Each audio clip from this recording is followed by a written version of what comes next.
یا اللہ، اے خالق و مالک و دو جہاں، آزمائشوں کے قابل نہیں ہیں، ہم بس اپنی رحمتوں سے نواز دے، آمین ثم آمین۔ عبادت کا دکھاوا عبادت ہی ضائع کر دیتا ہے۔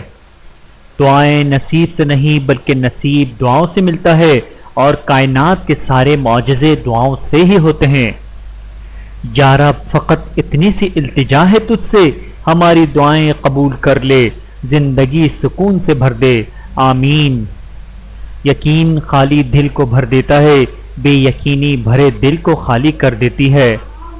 رب واقف ہے تیرے دل کی تڑپ سے، وہ ضائع نہ کرے گا دعائیں، ذرا انتظار کر۔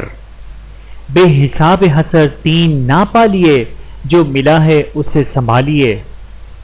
تیری کریمے کے آسرے پر نہیں، یا اللہ، تیری کریمے کے آسرے پر ہم فقیروں کی زندگی ہے، جسے تو عروج بخشے اسے خیال زوال کیسا۔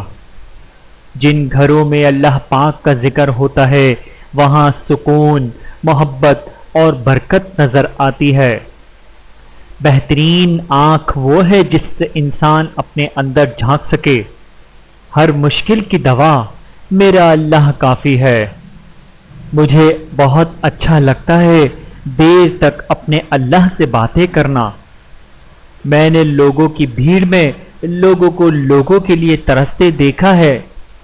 اللہ مانگنے پر دیتا ہے تو غرور کرنے پر چھین بھی لیتا ہے۔ لوگ صرف مشورے دیتے ہیں، ساتھ تو صرف اللہ دیتا ہے۔ چاہے ایک پل کے لیے ہی صحیح، لیکن کسی اور کے چہرے کی مسکراہٹ بنو۔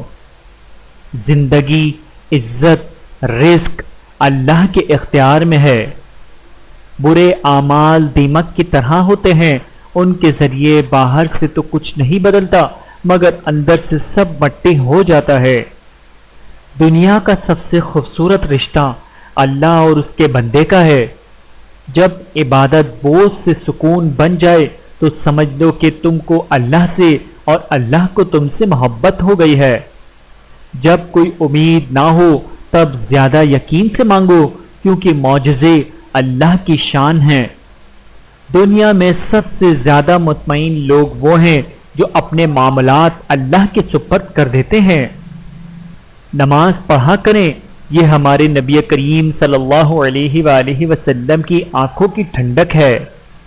زندگی میں ایک کلیہ بنا لیں، کچھ بھی بن جائیں، مگر بے فیض انسان نہ بنے، کیونکہ درخت جب بے فیض ہو جائے تو چولہے میں جھونک دیا جاتا ہے۔ جب کسی ضرورت مند کی آواز تم تک پہنچے تو اللہ کا شکر ادا کرو کہ اس نے اپنے بندے کی مدد کے لیے تمہیں وسیلہ بنایا۔ آپ کے وہ الفاظ تحفہ ہیں جو دوسروں کو آگے بڑھنے کا حوصلہ دیتے ہیں۔ جب تمہارے دل میں کسی کے لیے نفرت پیدا ہونے لگے تو فوراً اس کی اچھائی کو یاد کرو۔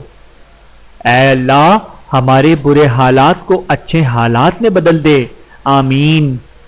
رشتوں میں مخلص رہیں تاکہ رشتوں کو جیا جائے، نہ کہ برداشت کیا جائے۔